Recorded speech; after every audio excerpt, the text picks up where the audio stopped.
بسم اللہ الرحمن الرحیم۔ السلام علیکم ورحمۃ اللہ وبرکاتہ۔ 8th کلاس بیٹا، جیسے آپ کو پتہ ہے کہ ہم اسلامیات کا کام کر رہے ہیں، تو کل کے لیسن میں ہمارے جو سورہ انفال کے مختصر سوالات اور اس کے MCQs وہ مکمل ہو گئے تھے۔ آج ہم نے قرآن کا تعارف، فضائل اور حفاظت موضوعاتی مطالعہ پڑھا تھا بیٹا، اس کے ہم آج شارٹ کویشچن کریں گے۔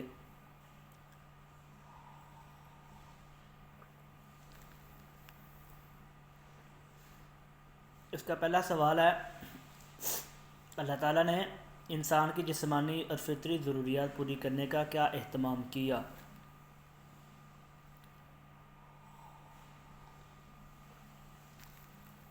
تو اللہ تعالیٰ نے انسان کی جسمانی اور فطری ضروریات پوری کرنے کے لیے مادی وسائل پیدا فرمائے۔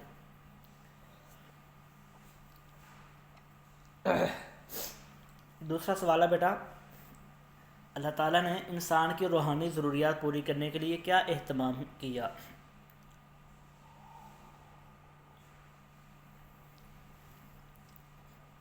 تو اس کا جواب ہے، اللہ تعالیٰ نے انسان میں خیر و شر مین اچھائی اور برائی میں فرق کرنے کی صلاحیت رکھی۔ دیکھیں بیٹا، انسان کو اللہ تعالیٰ نے یہ فہم عطا کیا ہے کہ وہ اچھائی اور برائی میں فرق تمیز کر سکتا ہے۔ نیز روحانی رہنمائی کے لیے انبیاء کرام علیہ السلام مبعوث فرمائے۔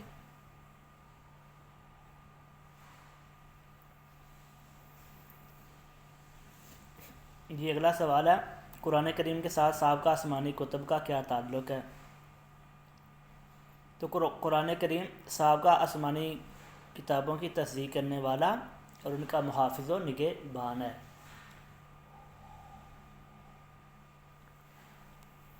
قرآن ان پہلی کتابوں کی نفی نہیں کرتا بلکہ ان کی تصدیق کرتا ہے، اور جو ان کے احکام تبدیل ہو گئے اب قرآن اپنے اندر انہیں نئے سرے سے بیان کرتا ہے۔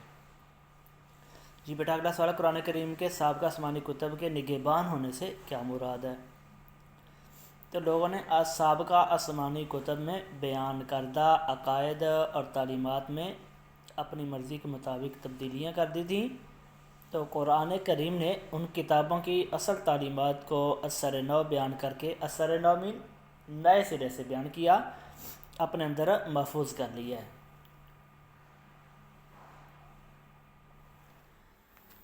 جن تعلیمات کو پہلے لوگوں نے، پہلی امتوں نے تبدیل کیا کتابوں کے اندر، تو قرآن کریم نے ان کو نئے سرے سے اپنے اندر بیان کیا اور ان کی تصدیق کرتا ہے کہ یہ کتابیں سچی ہیں اور ان کے یہ احکام اس طرح ہیں اگر انہوں نے تبدیل کیے ہوئے۔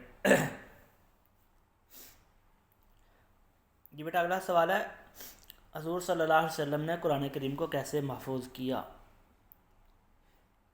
تو اس کا جواب ہے، آیات نازل ہوتی تو حضور صلی اللہ علیہ وسلم کاتبین وحی کو بلا کر لکھوا دیتے اور وضاحت فرما دیتے کہ انہیں فلاں صورت میں فلاں آیت سے پہلے یا بعد میں لکھ لیا جائے۔ جب بھی کوئی آیت نازل ہوتی آپ صلی اللہ علیہ وسلم کاتبین وحی کو بلا لیتے اور انہیں بتاتے یہ جو آیت نازل ہوتی ہے اسے فلاں صورت کے شروع میں لکھنا ہے، درمیان میں لکھنا ہے، آخر میں لکھنا ہے۔ یہ ترتیب آپ صلی اللہ علیہ وسلم ساتھ ساتھ بتاتے جاتے۔ ان آیات کو صحابہ کرام یاد کر لیتے اور نماز میں بار بار پڑھنے سے وہ اچھی طرح حفظ ہو جاتی، پھر یہ عبارت مسجد نبوی میں ایک معین مقام پر رکھ دی جاتی۔ تو ایک تو صحابہ کرام اسے لکھتے بھی، ساتھ ساتھ اسے یاد بھی کرتے جاتے، اور جب وہ لکھ لیتے تو پھر اسے مسجد نبوی میں ایک خاص جگہ بنا دی گئی تھی جہاں پر ان آیات کو رکھ دیا جاتا۔ جی بیٹا اگلا سوال ہے، انسان کی دنیا و آخرت کی حقیقی فلاح کا دار و مدار کس بات پر ہے؟ تو انسان کی دنیا اور آخرت کی حقیقی فلاح کا دار و مدار قرآن کریم کی ہدایات پر عمل کرنے پر ہے۔ جب تک ہم مسلمان جو ہیں قرآن کریم کی تعلیمات پر عمل نہیں کریں گے تب تک ہم دنیا اور آخرت میں کامیاب نہیں ہو سکتے۔ جی حضور صلی اللہ علیہ وسلم نے قرآن کریم کی تعلیمات کو عام کرنے کے متعلق کیا ارشاد فرمایا؟ پھر اس کا جواب ہے، حضور صلی اللہ علیہ وسلم نے فرمایا بہترین آدمی وہ ہے جو قرآن کریم کی تعلیم خود حاصل کرے اور پھر دوسروں کو اس کی تعلیم دے۔ میں خیرکم من تعلم القرآن وعلمہ، بہترین انسان تم میں سے وہ ہے جو قرآن سیکھتا ہے پھر اسے دوسروں کو سکھاتا ہے۔ جی بیٹا اگلا سوال ہے، قرآن کریم پر عمل کرنے کا کیا نتیجہ ہے؟ اس کا جواب ہے، قرآن کریم پر عمل کرنے سے اللہ تعالیٰ دنیا اور آخرت میں عزت و سربلندی عطا فرماتا ہے۔ جو اس قرآن پر عمل کرتے ہیں اللہ تعالیٰ انہیں دنیا اور آخرت میں عزتوں سے نوازتا ہے، مقام و مرتبہ عطا کرتا ہے، سربلندی عطا کرتا ہے۔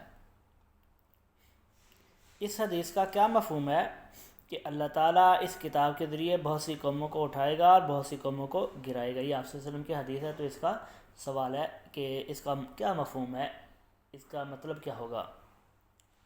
جی جواب ہے اس کا بیٹا، جو قرآن کریم کی تعلیمات پر عمل کریں گے عزت پائیں گے، اور جو اس سے منہ موڑیں گے وہ ذلیل و خوار ہوں گے۔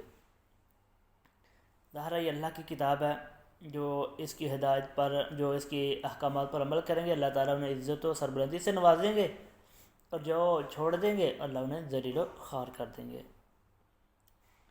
جی بیٹا اگلا سوال ہے، قرآن مجید کا مختصر تعارف کروائیں۔ جی قرآن کریم اللہ تعالیٰ کی آخری کتاب ہے، اسے لیلۃ القدر میں لوح محفوظ سے آسمان دنیا پر نازل کیا گیا، اور پھر حسب ضرورت اللہ تعالیٰ کی طرف سے جبرائیل امین علیہ السلام کے ذریعے تھوڑا تھوڑا نازل ہوتا رہا۔ اللہ تعالیٰ نے یک بار کی سے بیٹا قرآن کریم کو نازل نہیں کیا، بلکہ پہلے لوح محفوظ سے آسمان دنیا پر، پھر وہاں سے حضرت جبرائیل علیہ السلام کے ذریعے تھوڑا تھوڑا، جتنی ایک صورت، کبھی 2 صورتیں، کبھی کچھ آیات، اس طرح اللہ تعالیٰ نے نازل کی، اور یہ تقریباً اس طرح یہ 23 سال میں مکمل ہوا۔ یہ 7 منزلوں، 30 پاروں، 114 صورتوں اور 540 رکوعات پر مشتمل ہے۔ جی بیٹا اگلا سوال ہے، قرآن مجید کی حفاظت کے بارے میں کسی آیت کا ترجمہ درج کریں، تحریر کریں۔ تو قرآن مجید کی حفاظت کے بارے میں اللہ نے فرمایا، انا نحن نزلنا الذکر وانا لہ لحافظون، بے شک یہ ذکر ہم نے نازل کیا ہے اور ہم خود اس کے محافظ ہیں۔ بے شک یہ ذکر ہم نے نازل کیا ہے اور ہم اس کے محافظ ہیں۔